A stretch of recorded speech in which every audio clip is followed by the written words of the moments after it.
जाना होता है, जिस भी जगह पर हमारा निमंत्रण होता है, हम एक टिप्पणी अवश्य बताते हैं कि सर्वत्र जगत संसार में स्वयं आपके अलावा आपकी समस्या का समाधान कोई नहीं कर सकता।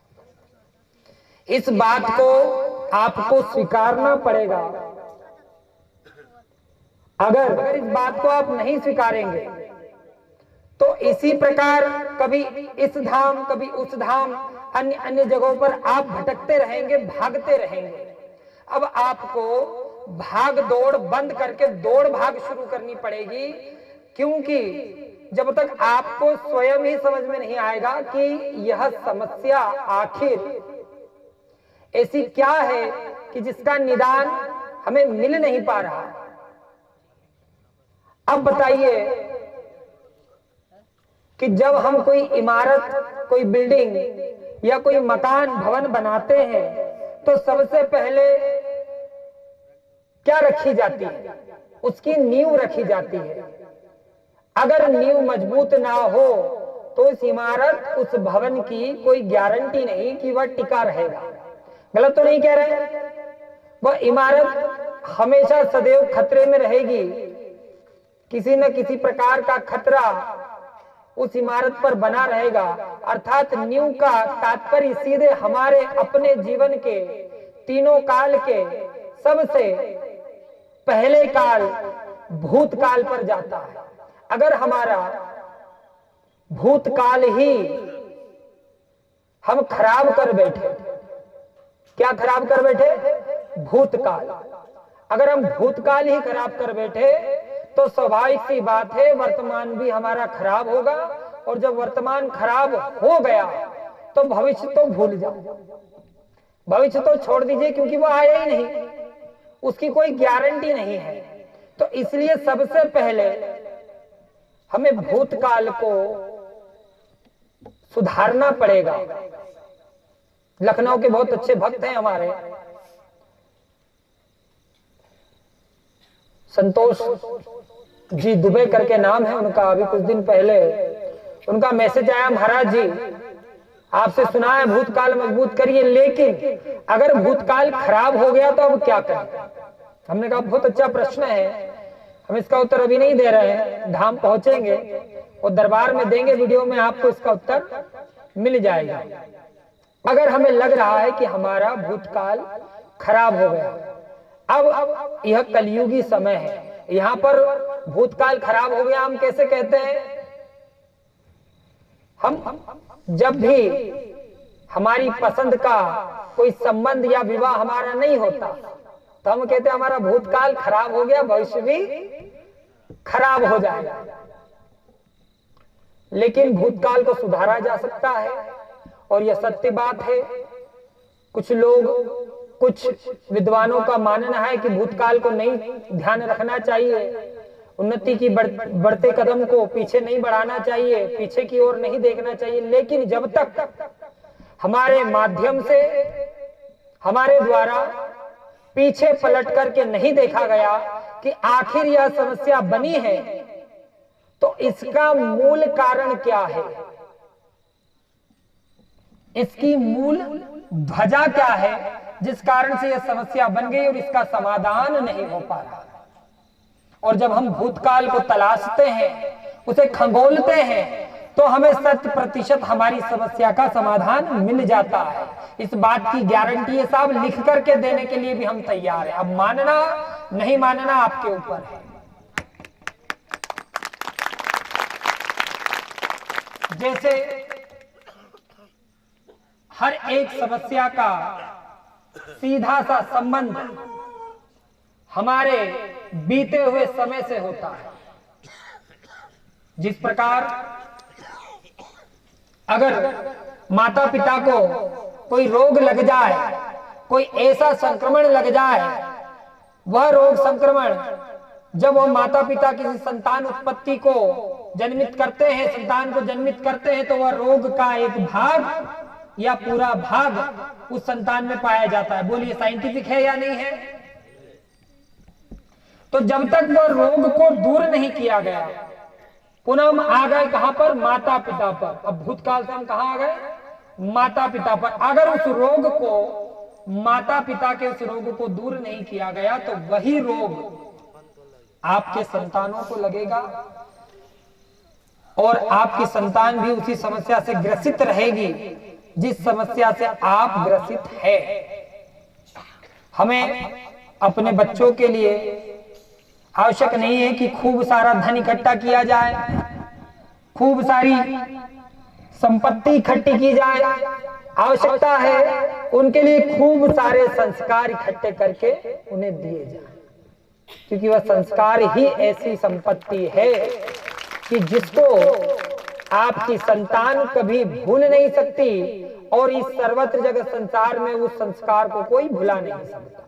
लेकिन आपकी संपत्ति, आपकी धन, आपकी माया अगर आपकी संतान के पीछे कुप्रवृत्ति की जनता लोग पड़ गए तो वह संपत्ति भी छीन जाए और संतान तो जू की तू पता नहीं कहां चली जाए, पता भी ना चले। बाद में हम यही कहेंगे हमने क्या नहीं किया, हमारी संतान फिर भी ऐसा, हमारी बेटी ऐसी, हमारा बेटा ऐसा।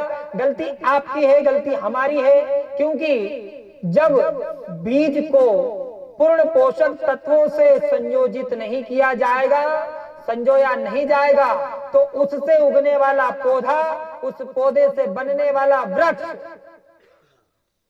खराब होना तय है, निश्चित है। उसमें कीट कीड़े लगेंगे और उस वृक्ष से आने वाला फल भी खराब होगा। यानी एक गलती पूरे कुल पर दाग लगाती। बोलिए यस या नो? बीज खराब हो गया, पौधा खराब हो गया, उससे वृक्ष खराब हो गया, आने वाला उससे फल खराब होगा और उस फल से जो बीज बनेगा वह भी खराब ही होगा। उसे कोई नहीं सुधार सकता, ना तो कोई संत, ना गुरु, ना हम जैसे बाबा, और ना ही कोई दिव्य शक्तियां उसे सुधार सकती है। तो आपका स्वयं का दिव्य चेतना, ब्रह्म ज्ञान, आपकी समझ कि अगर आपकी संतान किसी अलग मार्ग पर जा रही है तो उसका मूल कारण, उसका भूतकाल निकालिए कि ऐसा कब से हो रहा है, ऐसा क्यों हो रहा है, ये ऐसे किन लोगों के संपर्क में है कि इस प्रकार की प्रवृत्तियां इसमें आ रही है। उसे खोजिए, उसे समझिए और उसे वहीं पर खत्म कर दीजिए। आपके साथ साथ, हमारे साथ साथ आने वाला हमारा कुल भी सुरक्षित हो जाएगा। इस बात की गारंटी लिख करके रख लेना साहब। अब आप सोचो कि चलो हो गया, हो जो बिगड़ गया, अब ढूंढो कोई तंत्र मंत्र जादू टोना, कोई तांत्रिक ढूंढो, उसे दो और इन्हें तावीज गंडा धागा पहना दो, इन्हें सुधारो। तो ऐसा नहीं होता, ऐसा नहीं होता। जिसे शराब पीने की लत होती है ना, उसे दो ही प्रकार से सुधारा जा सकता है। पहला तो उसका कलयुगी ट्रीटमेंट किया जाए, उसे नीम पर लटका करके उसकी खाल उधेड़ी जाए। क्या समझ में आई?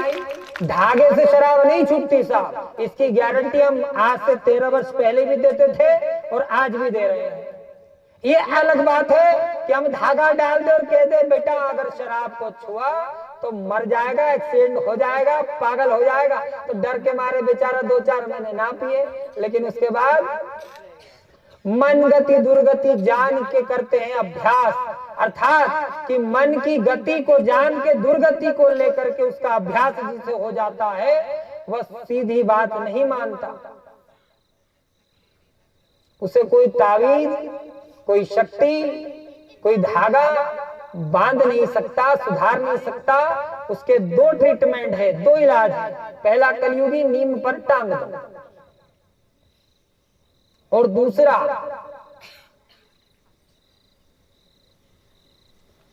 उसको साइंटिफिक तरीके से ट्रीटमेंट दिया जाए कि इसकी बॉडी में कितना अल्कोहल, कितनी मात्रा में बढ़ गया है, इसे निकोटीन कितना इसके ब्लड में दौड़ रहा है, जो इसे बार बार लत लग रही है, इससे कंट्रोल नहीं हो रहा, और कुछ औषधि, कुछ दवा के माध्यम से उस निकोटीन को कंट्रोल कर दिया जाए तो शराब की लत छूट जाती है। दो ही तरीके, तीसरा कोई एक का बताइए आप। अब आप बताइए, हम जैसे और हमारे जैसे संत बाबा फकीर लोग क्या करेंगे बताइए। तो ये एक समस्या का हमें समाधान मिल गया, क्योंकि हम भूतकाल में जा रहे हैं। जब हम अपना भूतकाल समझ लेते हैं, अपना भूतकाल सुधार लेते हैं। अब आप कहेंगे महाराज जी नींव खराब हो जाए, इमारत बन जाए, तो अब इमारत को सही करना हो तो वापस इमारत तोड़नी पड़ेगी, फिर नींव खोदो फिर बनाओ, ऐसे तो वर्तमान खराब हो जाएगा। सही बात है, इसमें कोई संदेह नहीं, जरा सी भी संदेह नहीं है, ये सत्य बात है। लेकिन जितनी बन गई उसे उतना रोक गई इमारत को। आज हमें लग रहा है कि हमारी नींव 3 माला मंजिल तक इसकी सामर्थ्य क्षमता है कि 3 माला मंजिल तक यह वजन झेल लेगी, लोड झेल लेगी, तो वही करो। अब हम 5 मंजिल चढ़ा गए ऐसे तो गिर जाए वो है। तो इसी प्रकार भूतकाल को सुधारना चाहिए। हमसे कोई गलती हो, हमने जाने अनजाने में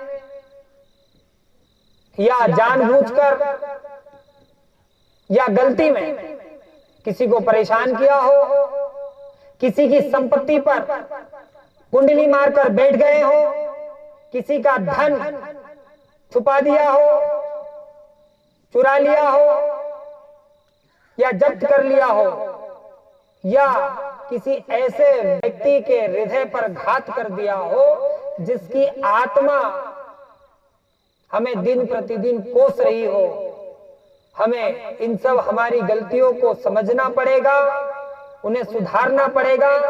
हमारा वर्तमान तो छोड़ो साहब, यह भविष्य स्वतः ही उज्ज्वलित, प्रज्वलित और अग्रसर उन्नतिवान हो जाएगा, इस बात का दावा है। अब कुछ लोग अपनी गलती मानते नहीं है, उन्हें पता होता है कि हमारी गलती है,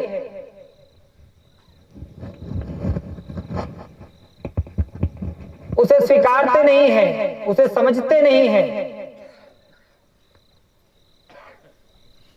उसका परिणाम आगे चलकर बहुत घातक होता है, क्योंकि हम यह अवश्य कहते हैं कि ये जिंदगी बहुत छोटी है और कट जाएगी।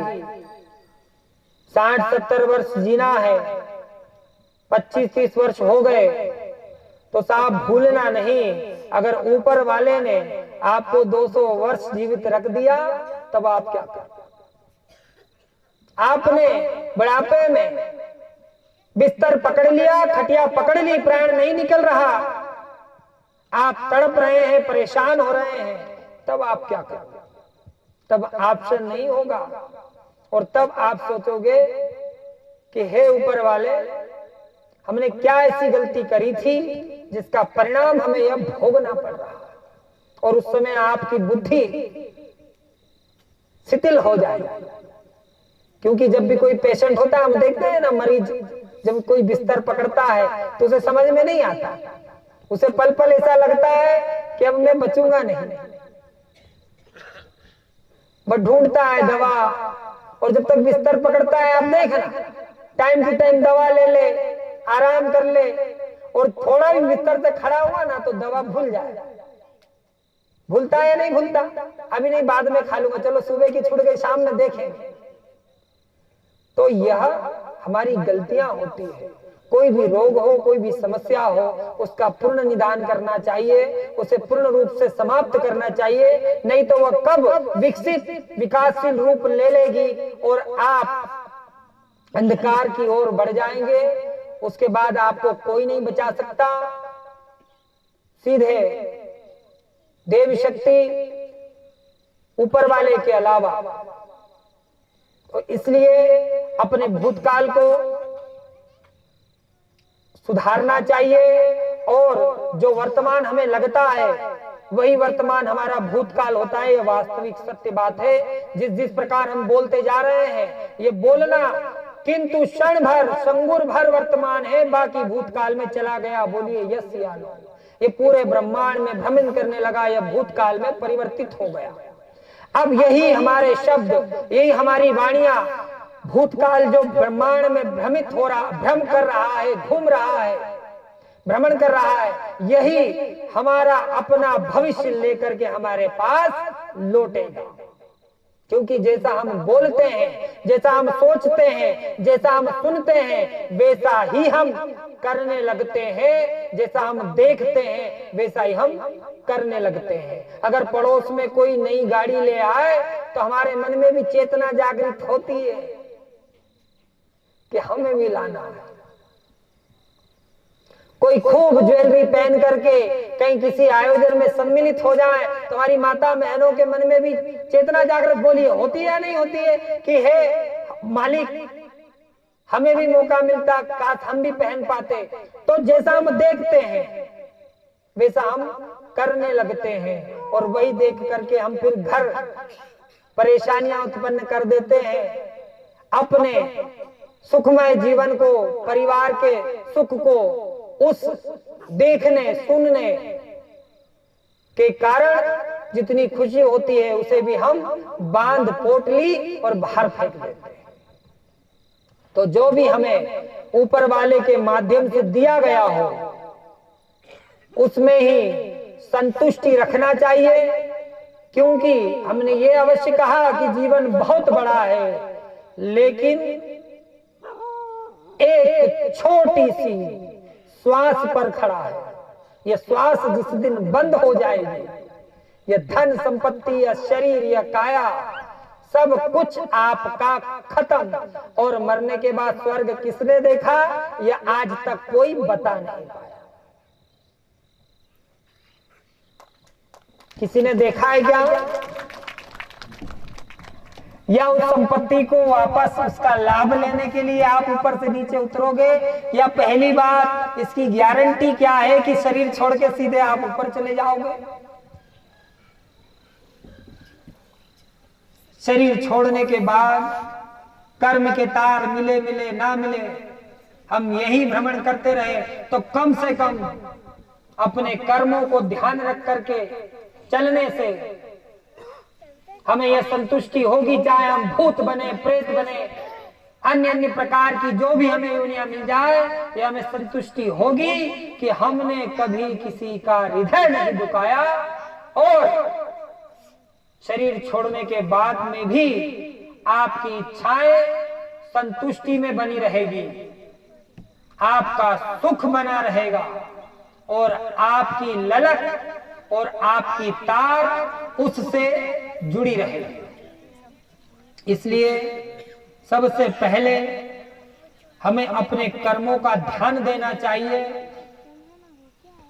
यह एक बात अलग है कि परिवार पालने के लिए जो करना हो चाहे उस सीमा पर जाकर के करना चाहिए, क्योंकि वह हमारा कर्म है। अब भविष्य की चिंता हम वर्तमान में कर बैठते हैं।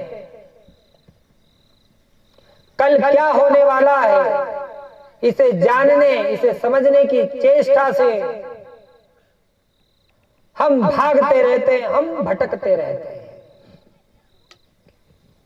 अब आपका जन्म हुआ है, आप 18-20 वर्ष में आ गए, स्वाभाविक बात है कि 22 में या 23 में या 24 में आपका विवाह होगा, और आप करना ही नहीं चाहते तो हम कितना भी लिख दे, बता दे, उससे होता क्या है? बोलिए यस या नो।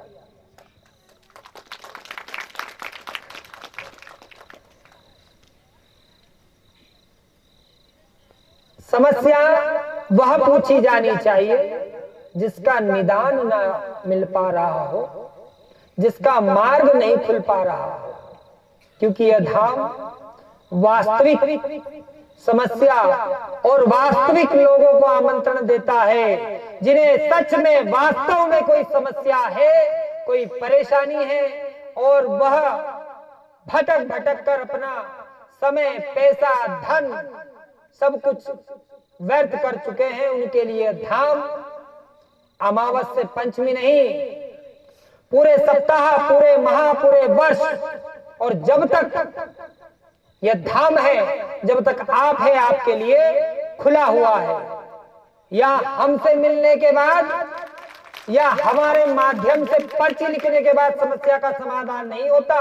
यहां तो मां परम शक्ति, मां जगत जननी, मां अंबे के सम्मुख उपस्थित हो जाने, धाम में हाजिरी लगाने मात्र से ही आपकी समस्या का हरण प्रारंभ कर दिया जाता है।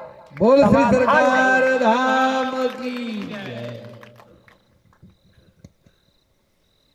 अब लाख हम पर्चा लिख रहे हैं, बता रहे हैं, सब कुछ बताने के लिए हम बाध्य। हम तो कहते हैं पूछो, आप क्या पूछना चाहते हैं। हम तो यह भी खुला आमंत्रण देते हैं कि धाम में आपको ना पहले बनावट मिलेगी, ना अब मिलेगी, ना आगे कभी मिल सकती है। चाहे तो हम भी खुले दरबार में अपने लोग बैठा ले सकते हैं चमत्कार दिखाने के उद्देश्य से, लेकिन ये आपको सोचना है, इसकी खोज करनी है। क्योंकि कहीं ऐसा तो नहीं कि आप जिसे चमत्कार का नाम देते हैं वो सच में चमचमाता अंधकार है। क्योंकि जो चमचमाता अंधकार होता है वही चमत्कार होता है। और जहां समस्या का समाधान हो जाए वह चमत्कार नहीं, वह कृपा होती है। आपको कृपा, मार्गदर्शन, पथ प्रदर्शन और चमत्कार का अंतर समझना पड़ेगा। अपनी समस्या का वास्तविक मूल समझना पड़ेगा, तब जाकर के आप उसका निदान कर पाएंगे। और सबसे बड़ी बात, निदान में भी आप ही का परिश्रम लगेगा। इसीलिए स्पष्ट धाम के पर्चे में लिखा है कि आस्था, श्रद्धा, धैर्य से कुछ नहीं होता, लेकिन आस्था, श्रद्धा, धैर्य में थोड़ा भी परिश्रम मिला दोगे तो आपकी समस्या का समाधान कुछ क्षण का मेहमान है, वह तुरंत ही निदान हो जाए। यह समझना, इसे मानना आपको पड़ेगा, पहचानना आपको पड़ेगा। नहीं तो आज आप यहां उपस्थित हैं, हम जानते हैं कि आप लोगों को पहुंचने में मात्र उतनी देर लगती है जितनी देर आप यूट्यूब में वीडियो ऊपर नीचे करके खोज लेते हैं। बोलिए यस या नो। अब आप बताइए कि वीडियो बन रहा है, अब इसे हम किस प्रकार डालेंगे? क्या वह आपको दिख जाएगा आपके फोन में, आपके यूट्यूब में? बताइए। इसलिए आपको समझना पड़ेगा।